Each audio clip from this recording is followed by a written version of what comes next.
Boa noite, tropa. Seguindo aí com a nossa revisão, vamos estar abordando agora Código de Processo Penal, né, matéria que vai estar na nossa prova aí da PEMERGE, aí para a gente aí tá abordando os principais tópicos que serão cobrados aí, acredito eu, na nossa prova. Vamos lá. Artigo 2º.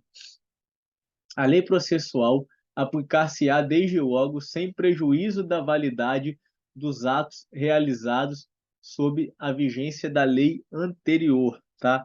Ou seja, a lei processual situa-se na regra e não retroage para beneficiar o réu, diferentemente da lei penal. Por quê? A lei penal, ela sempre retroage para beneficiar o réu, nunca para prejudicar o réu, né?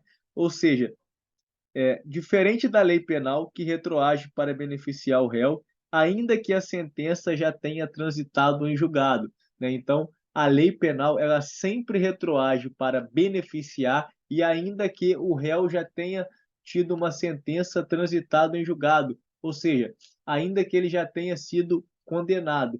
Já a lei processual penal, ela funciona da seguinte forma: ela é aplicada no momento, né? Ela entra em vigor naquele momento, ainda que ela venha prejudicar o réu, certo? Mas ela foi, né, votada, entrou em vigor, ela já começa os seus efeitos, ela tem aplicabilidade imediata, né? Ainda que ela venha prejudicar o réu, tá? Então a lei processual penal ela não retroage, diferente da lei penal que retroage sempre para beneficiar o réu. Seguindo, artigo 3º fala do juiz das garantias. O juiz das garantias é responsável pelo controle da legalidade da investigação criminal e pela salvaguarda dos direitos individuais, competindo-lhe especialmente receber a comunicação imediata da prisão, determinar o trancamento do inquérito policial quando não houver fundamento razoável para sua instauração ou prosseguimento, decidir sobre os requerimentos de interceptação telefônica do fluxo de comunicações em sistemas de informática e telemática ou de outras formas de comunicação. Busca e apreensão domiciliar é o juiz das garantias que determina, julgar o habeas corpus impetrado antes do oferecimento da denúncia. Gente, muito importante aqui, por quê? Antes do oferecimento da denúncia, por quê? O juiz das garantias ele só atua até o momento da denúncia. Após que o MP oferece essa denúncia, não temos mais a figura do juiz das garantias, tá? Parágrafo 1º. Recebido a denúncia ou queixa, as questões pendentes serão decididas pelo juiz da instrução e julgamento, certo? Então, o juiz das garantias, ele atua na fase pré-processual, tá? Após o MP oferecer a denúncia e essa denúncia ser acatada pelo Poder Judiciário, não há figura do juiz das garantias. Veja bem, qual é a competência do juiz das garantias? Sua competência abrange todas as infrações penais, exceto as de menor potencial ofensivo, e se encerra com o recebimento da denúncia ou queixa. Então, né, após o recebimento da denúncia ou queixa, não temos mais a figura do juiz das garantias. E o juiz das garantias, ele atua na fase pré-processual. Falamos do juiz das garantias, as polícias civis, dirigidas por delegados de carreira, incumbem ressalvada a competência da União, né? Quem exerce, né, a Polícia Judiciária da União é a Polícia Federal, as funções de Polícia Judiciária e a apuração das infrações penais, exceto as infrações penais militares, tá? Então, Polícia Civil se é, um órgão permanente dirigido por delegados de carreira, tá? Artigo 5º.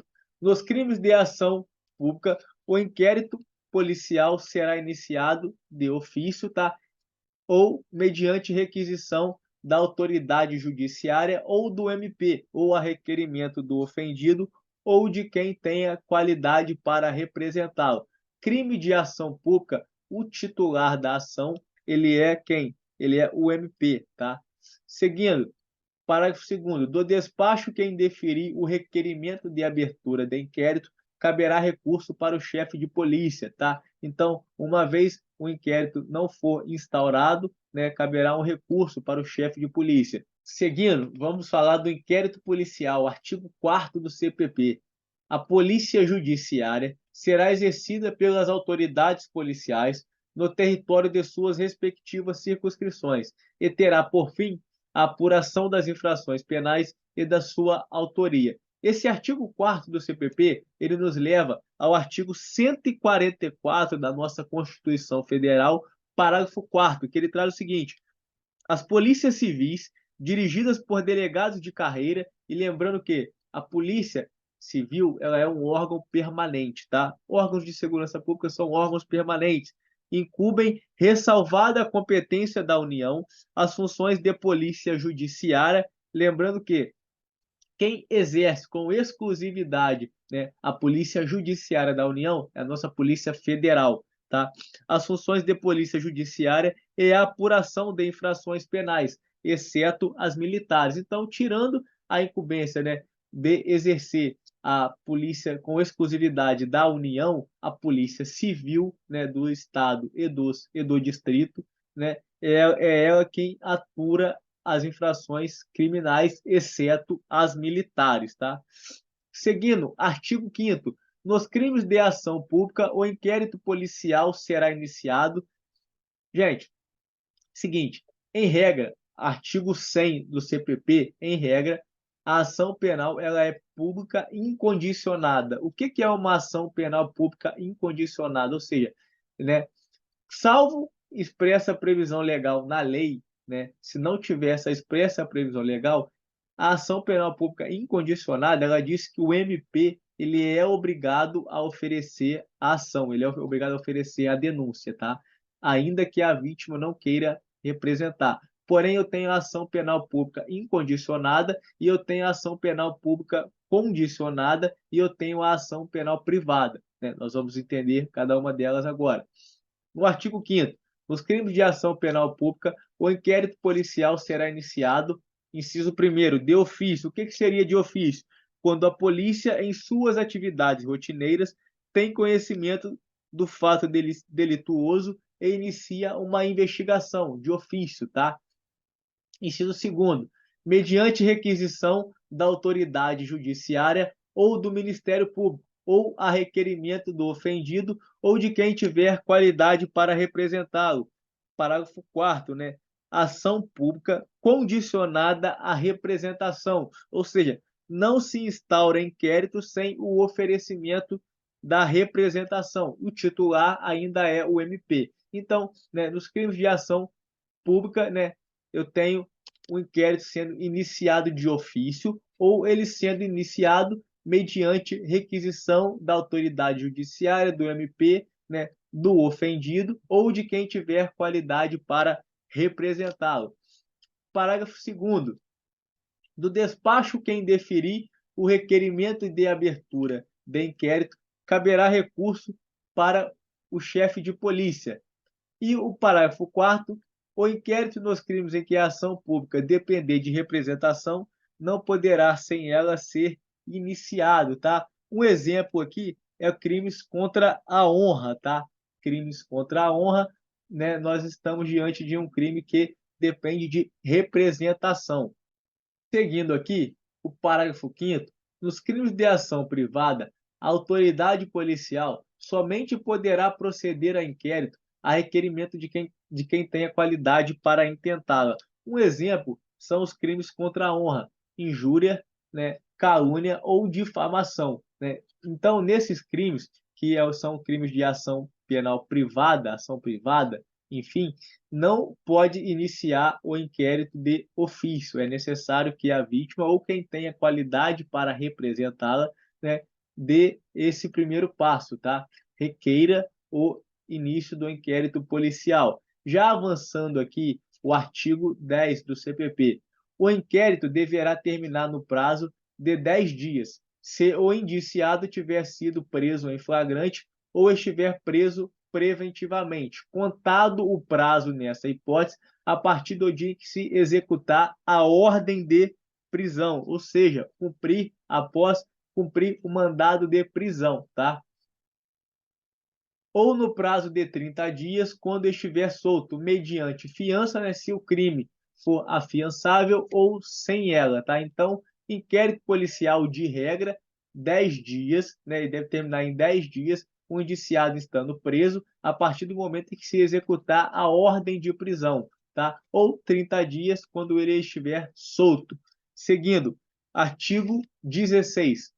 O Ministério Público não poderá requerer a devolução do inquérito à autoridade policial, senão para novas diligências, imprescindíveis ao oferecimento da denúncia. Então, o MP ele não pode devolver esse inquérito policial, né, para a autoridade policial, se não for para pedir mais provas. Assim como também o inquérito policial ele não pode ser desarquivado, senão, né, para dar seguimento à investigação. Caso tenhamos novas provas, esse inquérito ele poderá ser desarquivado, tá? E eu trouxe para vocês, né, temos o artigo 17 ainda, né? A autoridade policial não poderá mandar arquivar autos de inquérito, por isso o inquérito ele é indisponível, tá? Seguindo aqui, eu trouxe algumas características do inquérito policial, que eu tenho certeza que estará na nossa prova. Ó. Procedimento dispensável, ou seja, né, não é necessário para o oferecimento da denúncia por parte do MP. Então, o MP ele não precisa do inquérito policial para oferecer a denúncia, né, visto que ele pode ter já toda a peça em mãos, ele já pode saber quem é o autor da prática delituosa. Procedimento sigiloso, quando tal providência se fizer necessária a elucidação dos fatos ou quando for de interesse da sociedade. Aqui, o inquérito ele é um procedimento sigiloso. O que quer dizer isso? Que a vítima, né, que o indiciado, no caso, ou o seu advogado, eles só terão acesso aos autos já relatados no inquérito. Aquilo que estiver em investigação, eles não terão acesso, até mesmo para não atrapalhar a investigação. Princípio da publicidade, né? O advogado do réu, no interesse dele, poderá ter acesso a esses elementos que já estão documentados no inquérito e que digam respeito ao exercício do direito de defesa, né? Então, o advogado ele só terá acesso aos autos já declarados no inquérito. Procedimento indisponível. Por que que o inquérito policial ele é indisponível? Porque a autoridade policial não poderá mandar arquivar autos de inquérito. Uma vez aberto o inquérito policial, somente a autoridade judiciária poderá arquivar esse inquérito policial. Seguindo aqui, procedimento inquisitivo, tá? O inquérito policial, ele é um procedimento inquisitivo. Não há acusação. Por quê? O inquérito visa colher provas preliminares para apurar a prática e a autoria de uma infração penal. Gente, terminamos aqui a parte, né, de inquérito policial. Aprofundando agora, vamos falar um pouco sobre ação penal, tá? Vamos entender o que é ação penal e quais são os tipos de ações penais que nós temos, tá? Seguindo, artigo 24. Nos crimes de ação pública é aquela que o titular é o MP. Esta será promovida por denúncia do Ministério Público, mas dependerá, quando a lei exigir, de requisição do ministro da Justiça ou de representação do ofendido ou de quem tiver qualidade para representá-lo, tá? Em regra, a ação penal ela é pública incondicionada, tá? Em regra, a ação penal ela é pública, tá?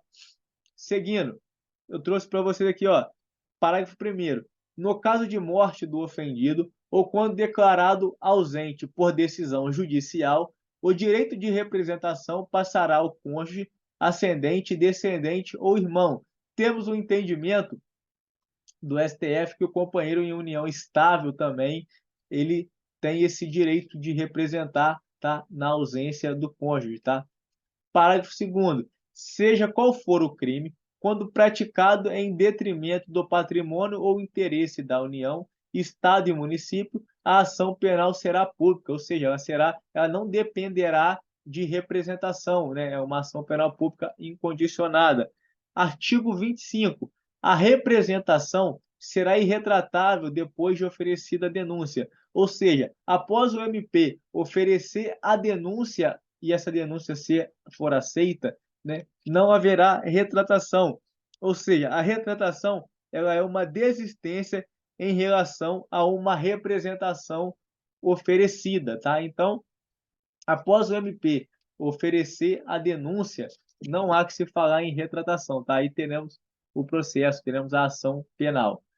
Artigo 29. Será admitida ação privada nos crimes de ação pública, se essa não for intentada no prazo legal. Ou seja, a ação privada nos crimes de ação pública, se essa não for intentada no prazo legal, é quando o MP, né, titular da ação, ele tem um prazo para oferecer a denúncia, ele não oferece, e aí a vítima ou seu representante, se sentindo prejudicado, ele tem o direito de mover uma ação privada no crime de ação pública, porque o MP não ofereceu essa denúncia, tá? Seguindo, prazo legal. O prazo para oferecimento da denúncia, estando o réu preso, eu destaquei para vocês aqui, ó, estando o réu preso, será de 5 dias, contado da data em que o órgão do Ministério Público receber os autos do inquérito policial. Então, o prazo que o MP tem após ele receber esse inquérito policial é de 5 dias, tá? No momento que o MP recebeu o inquérito policial, ele tem 5 dias para oferecer a denúncia, tá? Estando o réu preso, tá? É 5 dias do momento que o MP recebeu esse inquérito, tá? Não é 5 dias contando do momento que o sujeito está preso. E de 15 dias se o réu estiver solto ou afiançado. Lembrando que sempre conta o momento que o MP recebeu o inquérito policial. Se o sujeito está preso, o MP recebeu, ele tem 5 dias para oferecer denúncia. Se o sujeito indiciado, né, ele está solto, o MP recebeu ali, ele tem 15 dias para oferecer a denúncia. No último caso, se houver devolução do inquérito policial à autoridade policial, ou seja, no caso do réu solto, contar-se-á o prazo da data em que o órgão do MP receber novamente os autos. Então, nesse último caso, o MP ele recebeu o inquérito, o sujeito está solto, o MP tem 15 dias para oferecer denúncia. O MP entendeu que por alguma coisa naquele inquérito não está batendo, ele solicita novas diligências. Então, esse inquérito volta para o delegado de polícia e, após esse inquérito retornar para o MP, inicia-se a contagem do prazo, tá? Seguindo, artigo 30. Artigo 30. Ao ofendido ou a quem tenha qualidade para representá-lo, caberá intentar ação privada, certo? Artigo 31. No caso de morte do ofendido ou quando declarado ausente por decisão judicial, o direito de oferecer queixa ou prosseguir na ação passará ao CAD, cônjuge, ascendente, descendente ou irmão. Lembrando que temos o entendimento do STF que o companheiro em união estável também tem esse direito. Artigo 38. Salvo disposição em contrário, o ofendido ou seu representante legal decairá no direito de queixa ou de representação se não o exercer dentro do prazo de 6 meses, contado do dia em que vier saber quem é o autor do crime. Então, após a vítima ou o seu representante legal souber quem cometeu a conduta delituosa, eles possuem o prazo de 6 meses para oferecer denúncia. No crime de furto, o sujeito vai viajar, né, deixou a casa dele trancada. Quando ele retorna, né, houve ali, a sua televisão foi furtada, tá? Então, passou-se 2, 3 meses ali, ele não sabe quem foi. Depois de 4 meses que houve o furto, né, ele descobriu quem furtou a sua televisão. Então, a partir do momento que ele descobriu, ele tem 6 meses para oferecer a denúncia. Não é no momento que aconteceu a prática delituosa, tá? Seguindo, artigo 42. O Ministério Público não poderá desistir da ação, né? O Ministério Público não poderá desistir da ação penal. Então, uma vez oferecida a denúncia, né, o Ministério Público ele não pode desistir da ação, tá? Só retornando aqui em cima, que eu acabei explicando, né? Se não exercer no prazo de 6 meses, contado do dia que vier a saber quem é o autor do crime, ou no caso do dia em que se esgotar o prazo para o oferecimento da denúncia, tá? O artigo 42, o MP não poderá desistir da ação penal. Artigo 48. A queixa contra qualquer dos autores do crime obrigará ao processo de todos, e o MP, né, o Ministério Público, velará pela sua indivisibilidade, ou seja, o princípio da indivisibilidade da ação penal é o quê? A ação penal deve ser proposta contra todos os autores e partícipes do direito, né? Então, se 3 pessoas praticaram a conduta delituosa, os 3 devem ser indiciados. Ou seja, se a vítima não quiser representar contra um deles, vai beneficiar todos, tá? Artigo 49.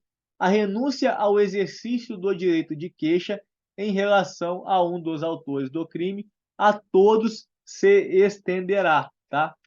Artigo 61. Em qualquer fase do processo, o juiz, se reconhecer extinta a punibilidade, deverá declará-lo de ofício, tá? Ou seja, em qualquer fase da ação, né, se extinta a punibilidade, o juiz vai declarar de ofício. O que é extinta a punibilidade? É quando o Estado ele não tem mais o poder punitivo sobre aquela pessoa. E o que são causas de extinção da punibilidade? A morte do acusado, né, caso uma nova lei deixe de considerar o fato como crime. É o que eu falei com vocês. A lei penal, ela retroage sempre para beneficiar, nunca para prejudicar, né? Então, se o sujeito foi condenado, ele está cumprindo a sua pena lá, e vem uma nova lei, surge uma nova lei penal que fala que aquela conduta ela não é considerada crime, mas então vai ser declarada extinta a punibilidade, ainda que ele já tenha uma sentença penal transitada em julgado, tá? Retratação do acusado, nos casos em que a lei admitir. Então, nos casos que a lei admitir, a retratação do acusado. E agora o artigo 62. No caso de morte do acusado, o juiz, somente à vista da certidão de óbito e depois de ouvido o Ministério Público, declarará extinta a punibilidade.